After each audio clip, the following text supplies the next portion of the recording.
Welcome to On the Line. I'm Christine Williams. Coming up for discussion on our Viewpoints Hour, deciding who gets a bailout, a hospital being sued for keeping an infant alive, and the battle between Ottawa and Ontario over opening schools before Labor Day. Stay tuned.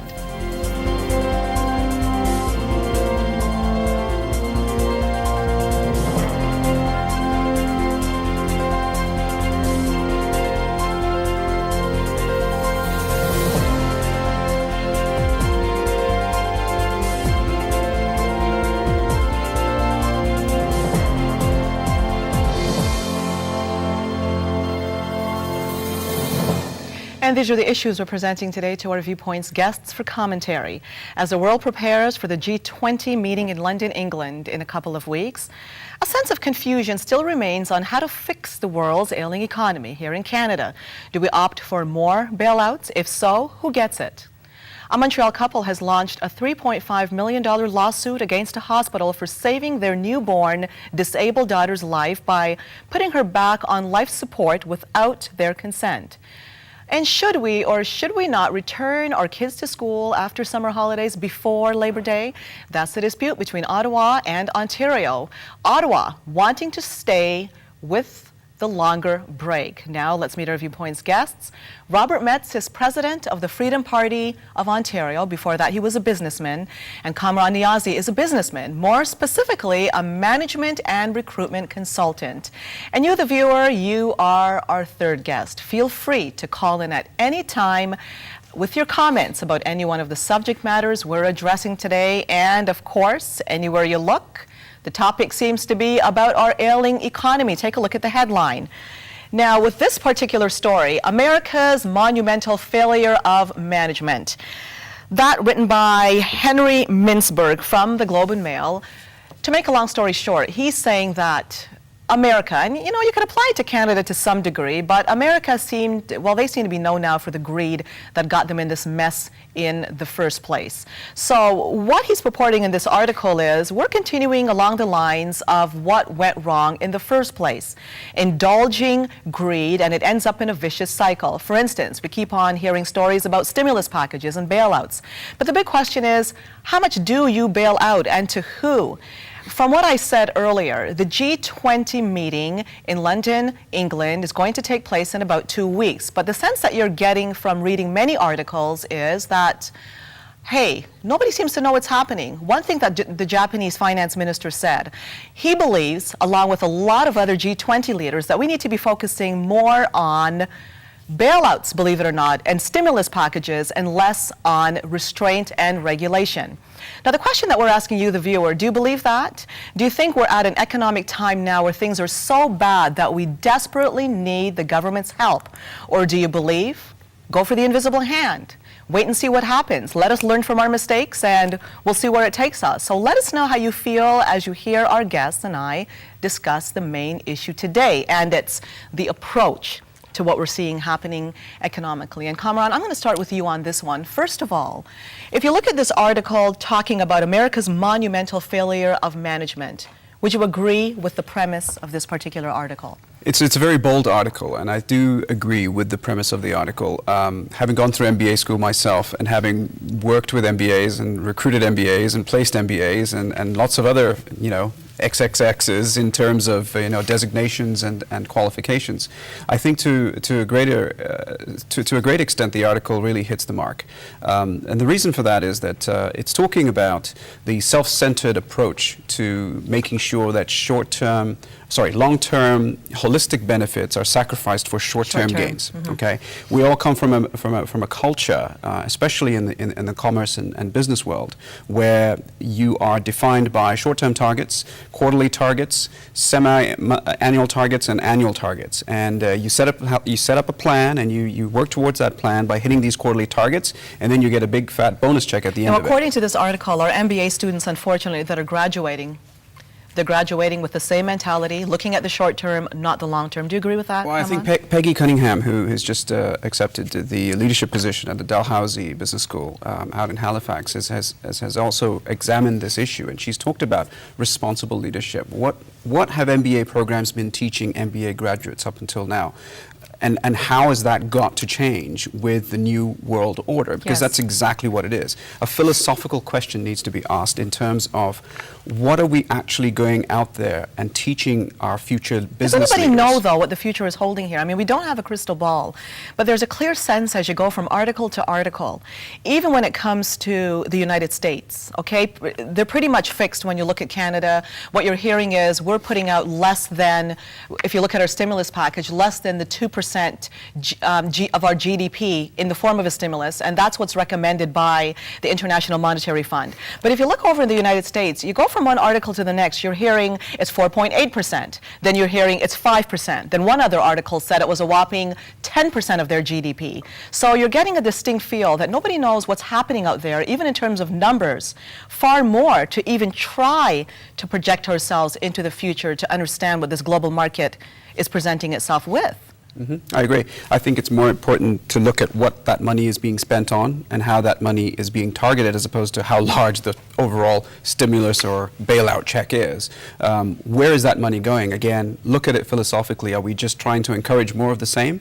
Consumption, reckless spending? Or are we trying to greed? Or are we trying to in fact change people's mindsets and their perceptions about how to live their lives in a much more holistic, responsible way? Yes. Robert. Interesting. I would not say that it's, if you're talking about greed, you're talking about people who want to live at other people's expense. Yep, that's right. That's right. Which is a different thing Banks, from the governments. message that's being spread here, which seems to be against individualism. And individualism is not greed. Individualism is recognizing that everyone's an individual and that you do not steal from them and you do not live at their expense. Now, when you have so many business failures on such a large scale, that's not a problem of management anymore, it's a problem of government. And the philosophic issue is correct. It's not where the money is being spent, but where's the money coming from? And it's coming out of taxpayers' pockets. And if it weren't for that fact, where the money's being spent is really irrelevant to you and me if it weren't our money, right? So the great danger right now is personally, I think that the economy has technically, give or take, bottomed out. But the trouble is just beginning, because and what's the now solution here? Do we go for the bailouts? Never, and we need never, to look, never, okay, never. you believe never, History has shown us it has never worked. Okay, I'm going to ask you something specific this. here, something specific about these bailouts. There are two types of bailouts. We're looking, for instance, at the auto industry that's asking for a bailout. Large companies, even the television industry, CBC, given $1 billion a year already from the taxpayers, asking for more. But then there's also the banks. And from what these G20 nations are saying, and the global economists, most of them anyway, they're saying, well, we need to have these toxic assets bought up from these banks. That's the only way to get the economy kick-started again. So when we talk about bailouts, yes, you're against it, but are you also against the bank bailouts, Robert? Oh, absolutely. All bailouts? Well, of course, because the government has no magical power to create wealth or kickstart an economy. That's a funny phrase because it sounds like you're kickstarting a battery, okay? Now, if you're kickstarting a battery, the energy has to come from outside the battery. Yes, it can't come from inside the battery. But when you kickstart an economy, there is only one economy. So what you're doing is you're kicking some people to start others, and that's the kickstart. And that is it's morally wrong, thou shalt not steal. I don't care whether a Democratic majority approves or not. And that's, the Ten Commandments haven't even begun to be visited yet for introspection, let alone practice. And I think that's a problem with governments worldwide. We have gone from governments that are supposed to institute justice and keep us from robbing each other to governments that don't care less about justice and make sure that Peter gets to rob Paul, or vice versa, Paul gets to rob Peter. Well, here's the fear, okay, and I'm going to be presenting it to the two of you, but also for you watching. Do you have the fear that Canada and the U.S. perhaps is moving more toward a European-type system of economics? In fact, what some are saying is a socialist-type system of economics. We want to hear your thoughts on that. Let's go now to you, Oriana, on line 4 from Alberta. Hello, Oriana, you're on the line. Hello, how are you today? Fine, thank you. I actually don't have a fear that we're moving towards a socialist system of government or economy. But what I do have a problem with is, for example, with the auto bailouts. The U.S. government and maybe even the Canadian government giving money to the auto industry who are not even making products up to standard. I, for example, went online and looked at Toyota Prius, 44 miles per gallon, versus a Chevrolet, which is 17, 22 miles per gallon. So when I go into a bank and I want a business loan, I'm sorry, they're going to ask me, what am I going to do with the money? I have to have a business plan. Here's the government's giving out money and not saying, 10% of your output has to be environmental, or they have to live up to environmental standards. Anna, I want to thank you for calling in and sharing that view. Keep on listening, okay? Because when it comes to the auto bailouts, it's something that we're going to be discussing here as well. But your comment's fair. That's going out to you, John, on line 5. Hi, John. You're on the line. Hi, Christine. Hi. Go ahead. Two quick things. But I want you to bear in mind, I've never had a formal education, right? When the stock market was soaring, right, and Madoff was scamming investors and all these people, right? He was preparing false statements for them. Was he doing that to the government, or was the government raking in billions and trillions of dollars? I want to know. They're talking about this regulation and this whole Wall Street system of greedy people and all of that. But I want to know, when all this thing was happening, was the government making money at the same time, or were they losing? Well, again, I think it comes back to back to Oriana's point. Yes. It comes back to management. I truly believe it comes back to management. Here we have examples of companies that have bad management because they've been making bad business decisions in terms of bad products and bad services for the consumer. What has resulted is they're huge loss-making enterprises. The mere fact that they employ hundreds of thousands of people, frankly, is irrelevant.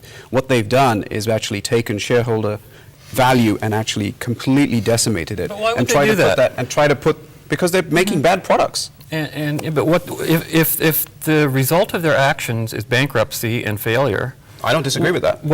No, I agree. I understand that should be the response, Yes. but why would they do that?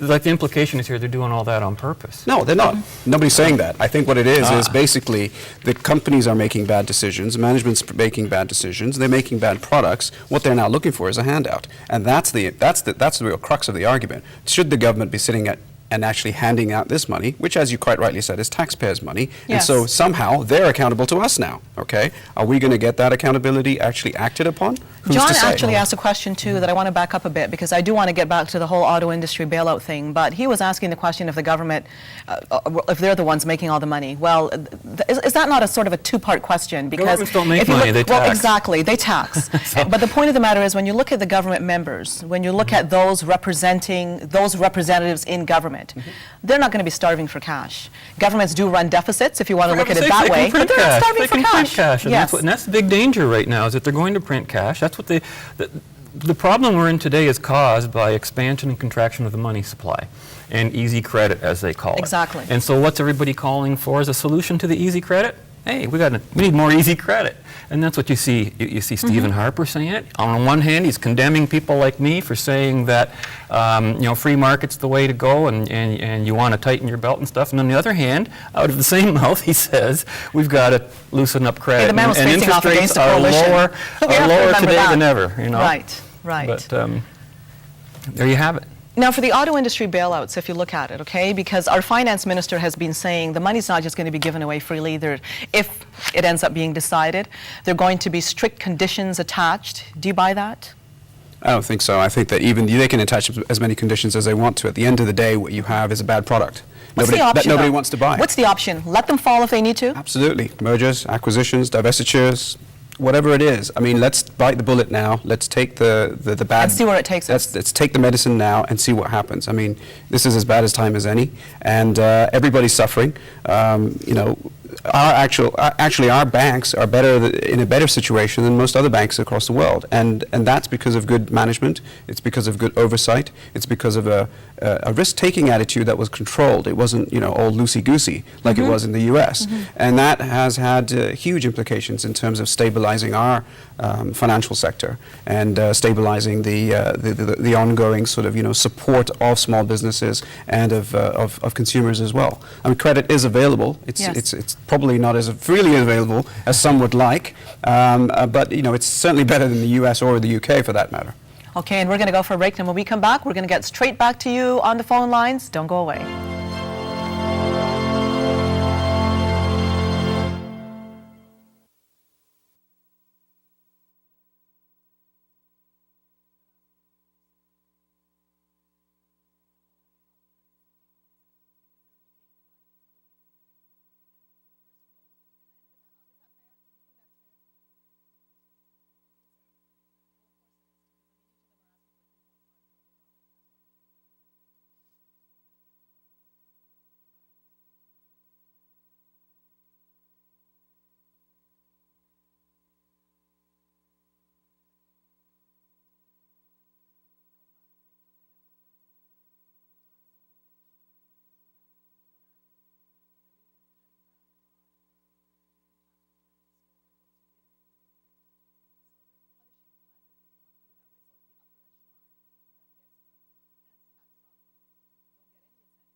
Hello again, and welcome back to Viewpoints on the Line, continuing to talk about the economy.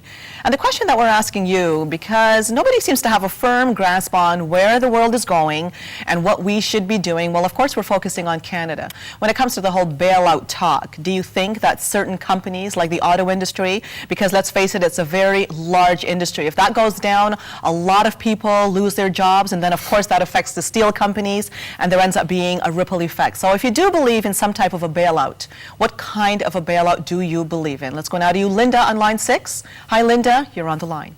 Good afternoon. Good afternoon. I just want to say, first of all, I don't believe this is socialism. Countries like Germany, Russia, and China have condemned the stimulus package. They've called it foolish, and the Chinese ambassador went so far as to blame America for the global crisis we're in. And a German economist was on a show called Foreign Exchange saying it's impossible to spend your way out of debt. And that all three countries are saying that this package will possibly and could possibly lead to a depression, a total collapse, and put us in further turmoil than we're already in. And this German economist also said that a lot of the projects that are included in the stimulus package, for example, building roads and bridges, he said, well, you know, that's not why the American economy collapsed in the first place. Linda, I'm going to ask you a question, okay, because what you said was well said about the U.S. economy, and that pretty much sums it up. But what about here in Canada? They're looking at anywhere between 5 and 10% of the GDP in terms of a stimulus package, but Canada is still under the International Monetary Fund's 2%. Do you agree with Canada's strategy, and what do you think should be done about the auto industry? First of all, I don't think we should have a stimulus package like America's. I don't think we can and we're spend nothing our way like that. to And we're nothing like that. I know, but they were talking about having a stimulus package similar to that, and they're all talking about raising billions of dollars. First of all, we have a deficit ourselves. We do not need a deficit that America has, where they're over they must be over $100 trillion when you add up this stimulus package and some other economic thing they want to sign.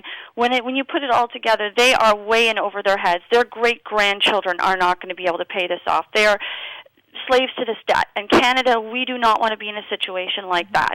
A stimulus package is not, we don't need anything like that. What we need to do is we need entrepreneurs. We need jobs generated in this country. We need to keep our manufacturing jobs here.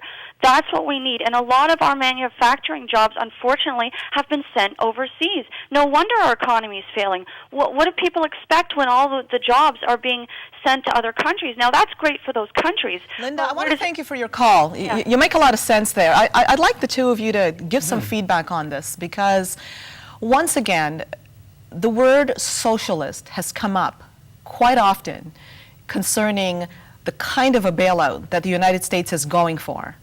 In fact, Alan Keyes came right out and called Barack Obama communist in his approach to the economy, as well as social programs and the giveaways that he's talking about in his budget. Well, believe it or not, yes, there have always been socialists who believed in responsible spending and who believe that you tax as you go. You don't deficit spend. But the thing that distinguishes socialism from capitalism is that under capitalism, each person in the marketplace chooses where they put their money. Under socialism, another guy says, you spend your money there, you got to buy your medicine from here, you got to, it's a completely monopolized centralized, completely controlled, and that's why such economies don't work.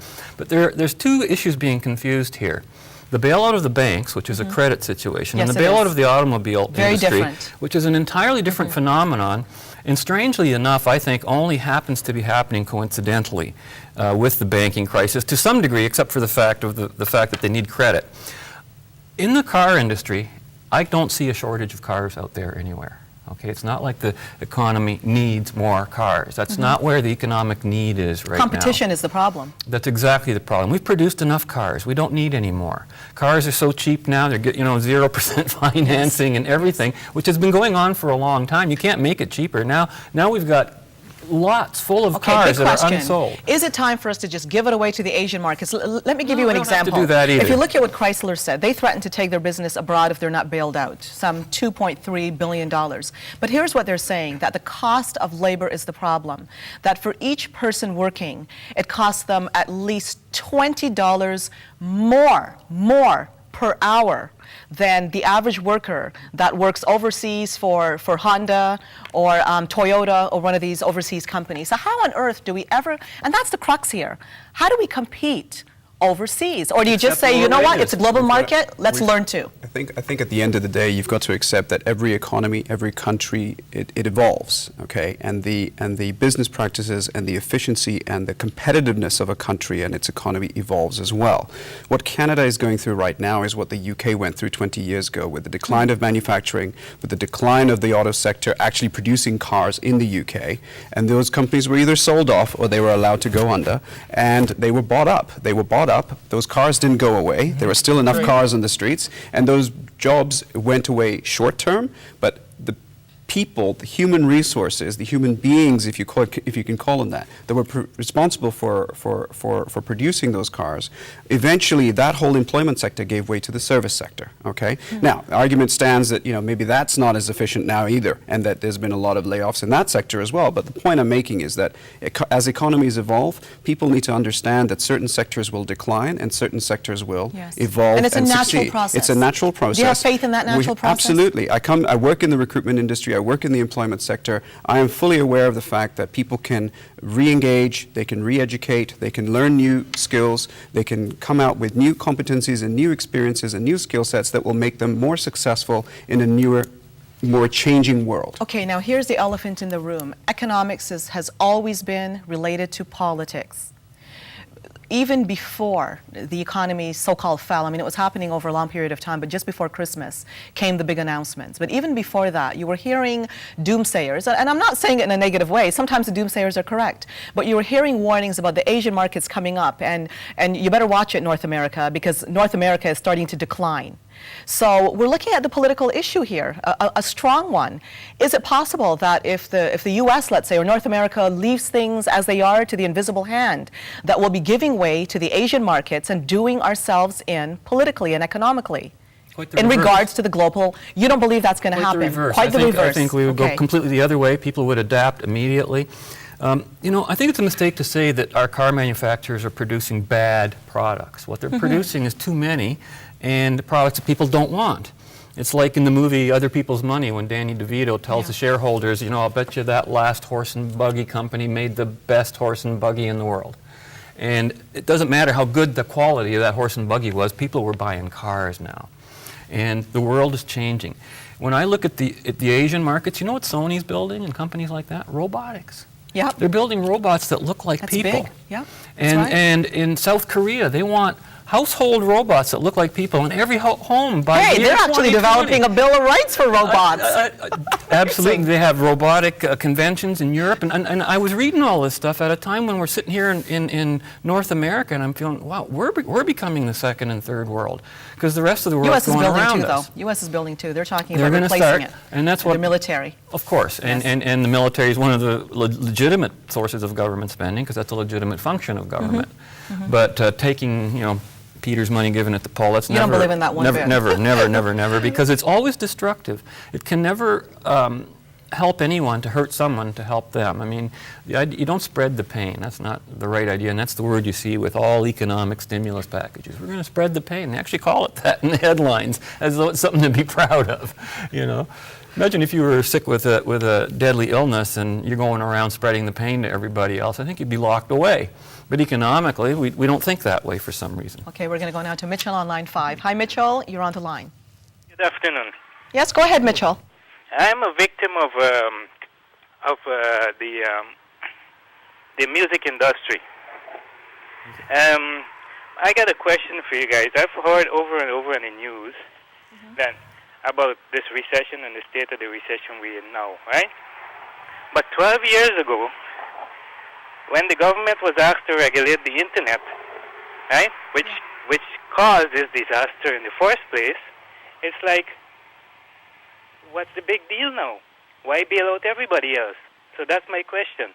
Where is the music manufacturing businesses, and where is the people that used to work in those businesses? Okay, Mitchell, thanks for calling in and expressing your viewpoint. Let's go now to Andy on line 4. Hi, Andy, you're on the line. Yeah, hi, Christine, and I'm sorry that I missed your call yesterday. There was a technical glitch. Anyways, I got a very succinct comment, okay? There are big fishes in the sea, and there are small fishes in the sea. The economics, recession, or whatever it is, okay, that throws down the first net, all right? So some fishes are going to be trapped. But if the government turns around and does big bailouts and all that and the other, all they're doing is throwing smaller and smaller nets into the sea, and then there will be no fish. That, in summation, is my layman understanding of it. Not at all, Andy. Thanks for calling in and sharing that. Let's go now to Alien on line 6. Hello, you're on the line. Good afternoon. Afternoon. I just have a question. I hear about these bailout packages and all of that to fix the economy. Go ahead. My question is, does bailing out these companies generate revenue for the government?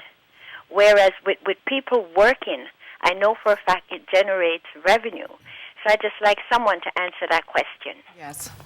Go ahead. Well, in the short term, no, but the hope is that when they bail out these companies, that in the long term, they will become taxpayers. That's the risk that they feel that they're taking, and that's not the kind of, quote, risk that a government should be taking with anybody's money. And the problem is, when the government is also being so indecisive and seemingly not knowing what it's doing and not sure of what it's doing, what that does is in turn spread a message throughout the whole marketplace of this uncertainty, and investors are reluctant to take the action necessary to start correcting the economy. And the one thing an economy needs, when people say our jobs are going overseas, it's not a job that's going, it's capital. It's the money that creates the jobs. It's the machinery that creates the jobs. And that's one of the things Canada has going for it. Even if the companies pull out, those factories that are already stuck in the ground aren't going anywhere. So the capital's there. Someone can take them over. We see this happening not only in the auto industry, the television radio industry, tremendously. Yeah, because you've seen with CTV and CBC, and so the whole world is changing, and the economy is moving up to another level. As you were saying, it's an evolution.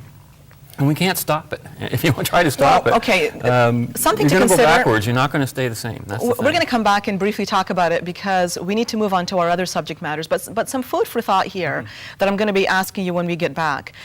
We did a prior program dealing with the whole economic issue, where the world is going. Leonard Brody, he's the CEO of Now Public. He's raised millions of dollars and startups for many businesses. We had David Kravitz on, who has actually raised billions of dollars in advertising. And then there was another major company that was on too, a CEO of that company. But the thing is, I posed a question to Leonard that when it comes to buying Canadian and trying to support our country economically, is it going to help? Because we had call-ins inquire about that maybe we need to buy Canadian to help us out more.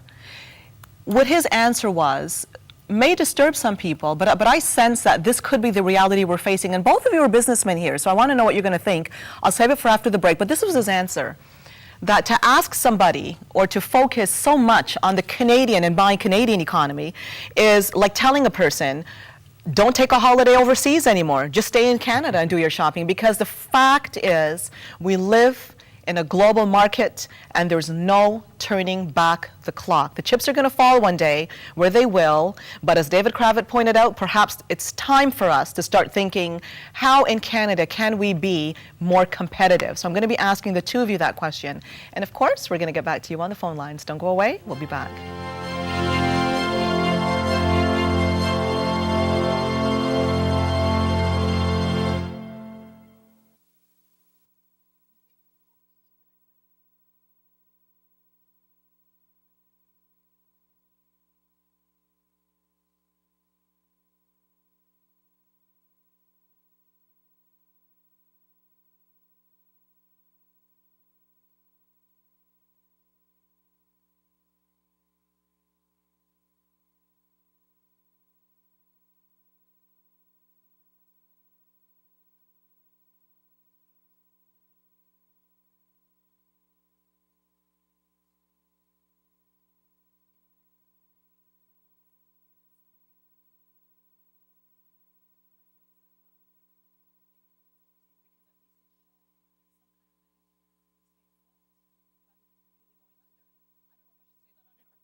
again and welcome back to Viewpoints on the Line. Continuing to talk about our first subject matter and asking the question, how do you feel when it comes to our government approach to the economy? Do you believe in bailouts? Let's go now to you, Ty, on line 4, calling from Alberta. Hi, Ty, you're on the line. Hey, I actually just wanted to comment on the auto industry bailout in the States and to say that mainly GM, the American government really can't afford to lose them because they're a supplier of most of their military vehicles, and with the amount of time that it takes to develop, test, and mass produce vehicles that are going to be deployed, they really can't afford to lose GM at this point any more than they can afford to lose like Lockheed Martin. Ty, thanks for calling in. Any feedback on this, Robert? Whether GM goes bankrupt or is bailed out, it's not going anywhere. They're not going to lose it. The question is, will GM be better off after restructuring through a bankruptcy procedure, or will it be better off under a bailout? The bailout is doing nothing because it cannot produce new production. All the bailout can do is catch up with old debt. And I'm thinking, why are we even going there? We made that big mistake. We're going to pour billions into catching up with that. And then they threaten the companies with, you've got to be viable in 3 months or else. Holy cow, it's better to start off at ground zero. It was Ty, right? Yes. Ty raises an interesting subject, actually. I mean, he's talking about GM being more than just a car company, it being a strategic asset that the U.S. needs to protect. And I think that's an interesting perspective, because you need to look at how many of these strategic assets there are in an economy, and you need to then decide, is it in the government's interest to indeed keep these things afloat, or is it in the consumer's interest? And if it's not in the consumer's interest, absolutely, let the consumer part of their business fail, and let the government take care of what it needs to take care of in order to protect their strategic asset. So I think that's worth commenting. Yeah. Yes. Let's go now to Robert on line 5. Hi, Robert. You're on the line. Hello. Hi. Go ahead, Robert. Yeah, I was just watching on TV then about Robert commenting on Sony building robots and all that kind of stuff. To me, I believe in technology, but I think technology is one of the biggest problems too. Because if we allow robots to come into our homes, I mean, that's just putting more people out of work also, as far as I'm concerned. I mean, there's better spots. I mean, I'm unemployed right now. I can't get unemployment insurance. I don't believe in auto bailout either. But that's the biggest problem there. I mean, people buying all these fancy TVs, put it on their credit card and all this kind of stuff, technology. I mean, you bring up a good point. Thanks, Robert, for calling in. You bring up a good point, putting more people out of work. I mean, even with computers, show me where that ever happened. It's progressing. Where has that ever happened?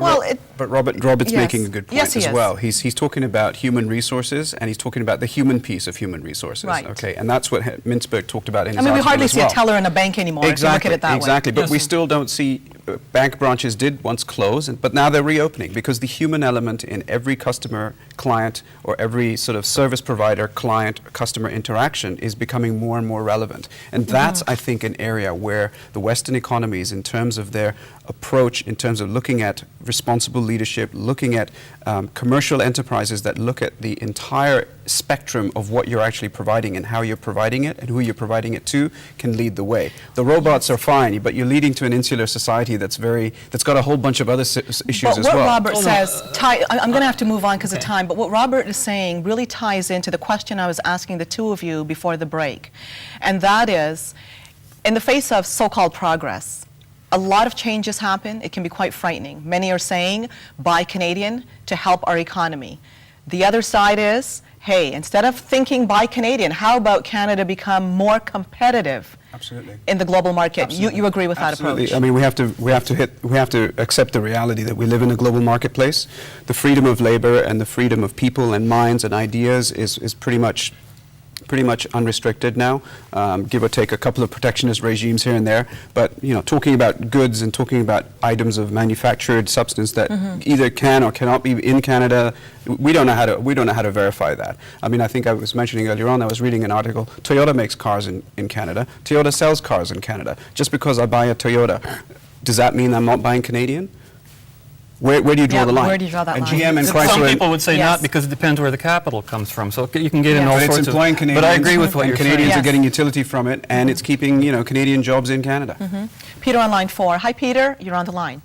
Thanks for taking my call. I'd just like to make a comment that the auto industry should not receive a bailout for the simple fact, ultimately what you're doing is paying the mortgage payments for the employees of the auto industry that do not want to give any concessions and to me that's highly unfair.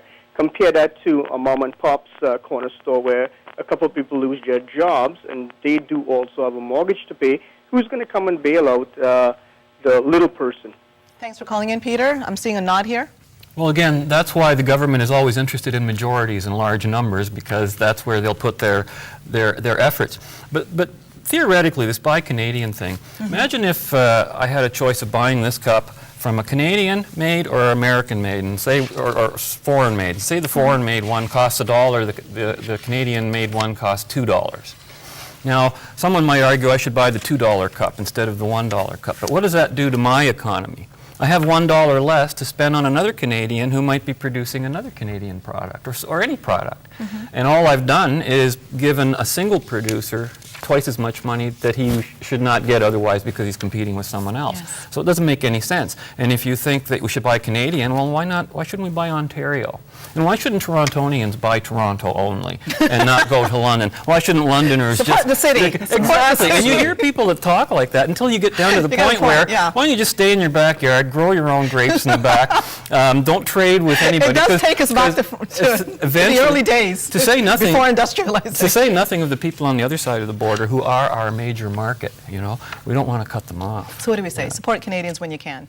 I think let's be realistic Support a free here. economy. Support a free economy. Yeah. What about you, Kamram? Let's be realistic and let's take all the arguments and understand them in their whole entirety first before sending out signals like that. Now we'll be going on to the next subject matter, but there's another article I couldn't let go by. It was written by Lauren Gunter. We've had him here, actually from our station out west, join us for On the Line for Viewpoints. And he wrote this article called Tear It All Down. He was going back and forth, and I'm talking pretty passionately about bailing out CBC. He doesn't believe that we should be bailing out CBC. We're already doing it, in his view, with the $1 billion in taxpayers' money every year. Why do they need any more? Plus, as he put it, it tends to only give out one viewpoint to the left. And this is according to Lauren Gunter here. But there's something else that he said here. Quote, if the proselytizing on CTS and Al Jazeera TV can survive without public treasury, why shouldn't the CBC have to do the same? I don't know if to take offense by that statement or not. Hey.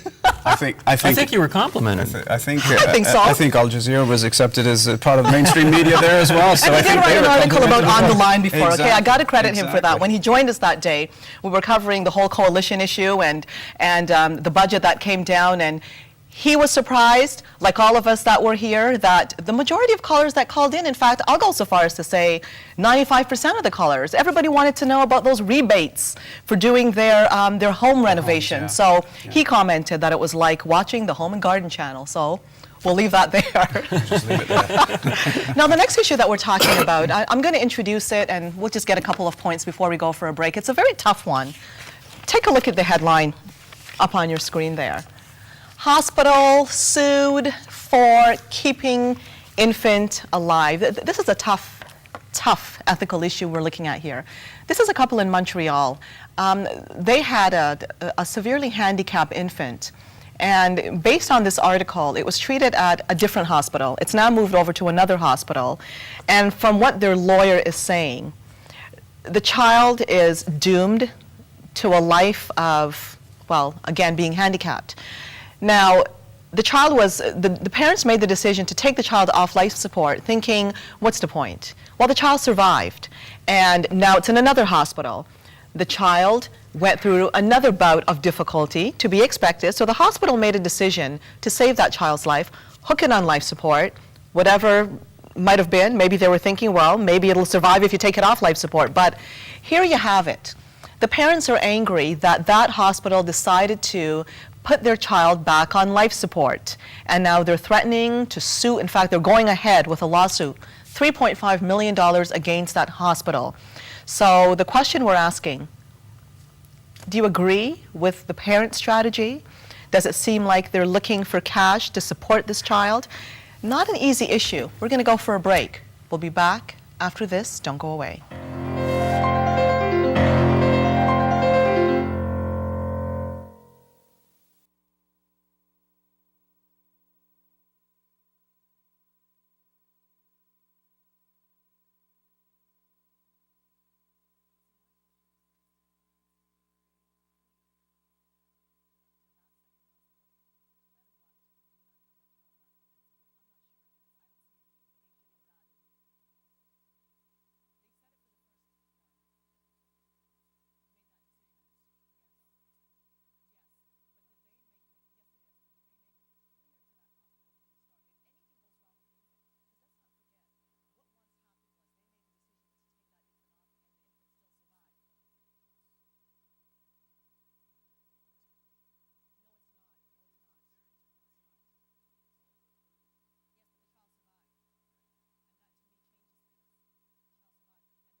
Uh-huh. Oh, boy. Thank you.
Welcome back to Viewpoints on the Line. We're going to be talking about our second topic very shortly, but a couple of you are still waiting to talk about topic 1.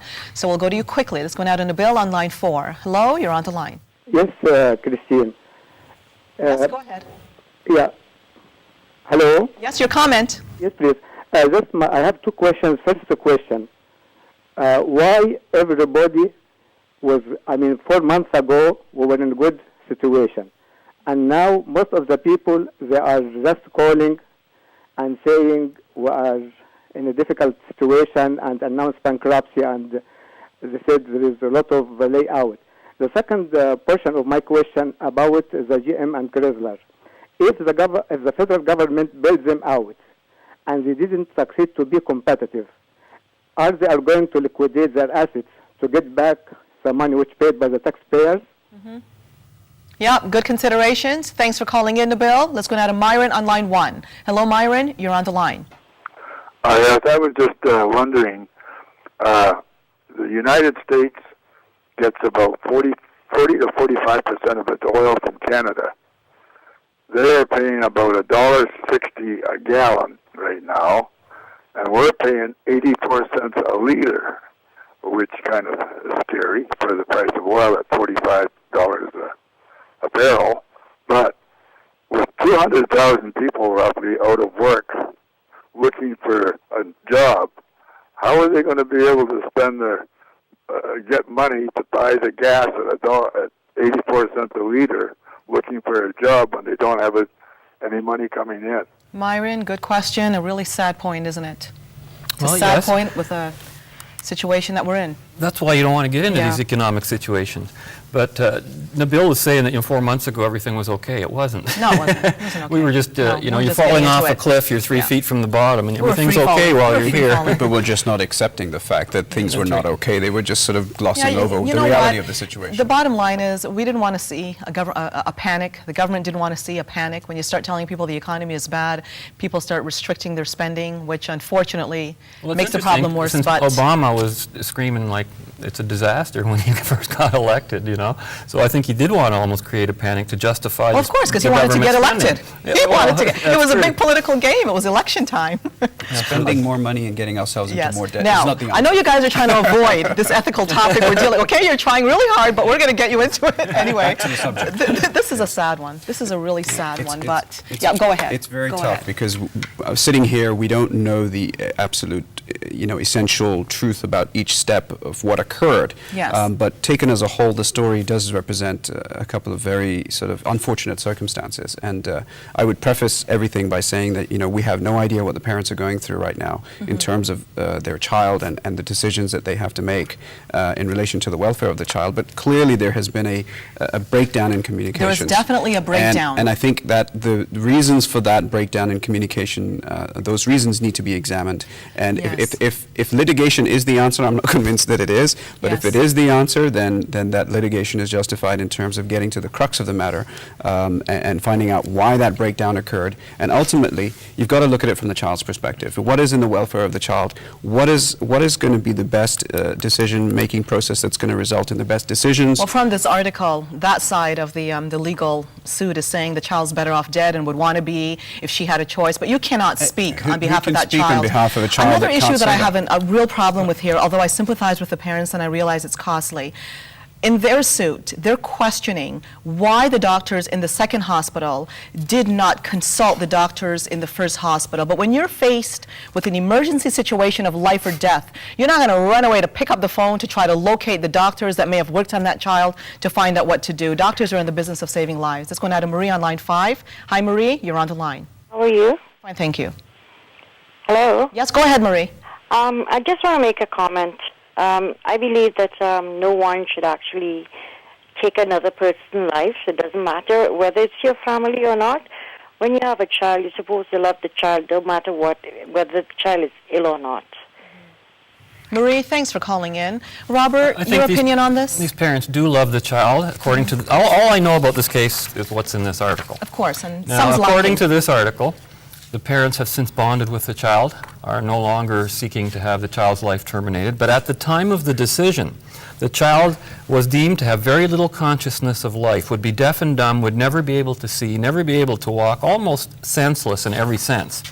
And based on that prognosis, the parents agreed. They made an agreement with the hospital with that first for hospital. withdrawal of life support. Yes. And that was the last they heard. And then the child lived, though, when the hospital... Unbeknownst to them. Right, unbeknownst to them. They took the child off of life support. The child kept breathing. They tried to fix the child, which is still not fixable. Can't breathe, has to be, well, the child will be handicapped for life, and we're going into... This is not just handicapped. This is incredibly... But still, severely handicapped. Severely. And it becomes an ethical issue of the value of a life. Some will say, well, it's no point living a life where you're so severely handicapped. There are others that will say, well, you know what, we don't have all the answers. It's still worth living a life.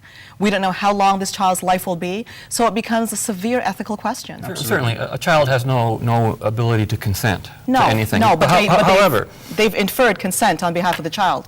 She would want to die if given the choice. I had an issue with that one. Well, we can never know that, but I don't think the issue here is about the child, but about whether this lawsuit is legitimate or not. Yes. And because the parents were not informed, they weren't told about anything, and then suddenly, here's your kid, you got to take care of him. It's going to be millions of dollars to look after that child. Of course. And if the parents were obligated to do that, they would literally have to give up their lives. I mean, to do it. So it seems perfectly normal to me for them to be suing the ethics committee that reversed a decision on them that they'd already made. There are a lot of people that could even be watching, and we've covered shows like severe autism, severe disabilities. So what do we say then? That their life maybe isn't worth it, and if they were dying, just kind of leave them to die? Don't try to revive them because it's very costly to the parents? I mean, it's a horrible circumstance, Robert. But at the same time, this was not the same hospital in the first place. Yes, this was the second one. And the question is, do you expect those doctors in the middle of whoever that shift was doing that shift or taking care of that infant to think of running to the telephone, trying to locate the previous hospital? I don't know what time this happened. Could have been 2 o'clock in the morning, to say, look, what's your protocol here? Should we revive this child? It was a horrible situation for the hospital as well. Well, So do you really think perhaps this the answer lawsuit? is that they're suing the wrong hospital. Well, Okay. maybe it so is. maybe that's Maybe all. it is. That's the only Maybe it issue. is. I think they are actually, according to the article, they are actually suing the first hospital that actually had. they are? Yeah, Okay. that as a result of which the child was disabled in the first place. Because from what I gathered here, they were saying that the second hospital complicated took it upon pregnancy. themselves to make that decision. So that's where the lawsuit was actually of the second one. Yes, there's a point here Yes. about the first hospital having, separate quote, lawsuit. mismanaged the delivery, Right. which led to the child's medical condition. Exactly. So there's a maybe malpractice it's suit both. with the first So it's hospital, both. yeah. You're looking Yeah. at both there. But I think at the end of Wow. the day, you need to look at the entire situation, and it's very difficult for people to be intimately involved in the process, to be objective about it. But I think at the end of the day, litigation perhaps is not the right answer. Maybe yeah. identifying the right hospital Yes. is, and maybe going after that one. But Yes. making lawyers richer than they already are, I don't know whether that's the right way of And we're out approaching of things. time. That's all the time we have. See you again next time. I'm Christine Williamson from all of us. Thank you for watching.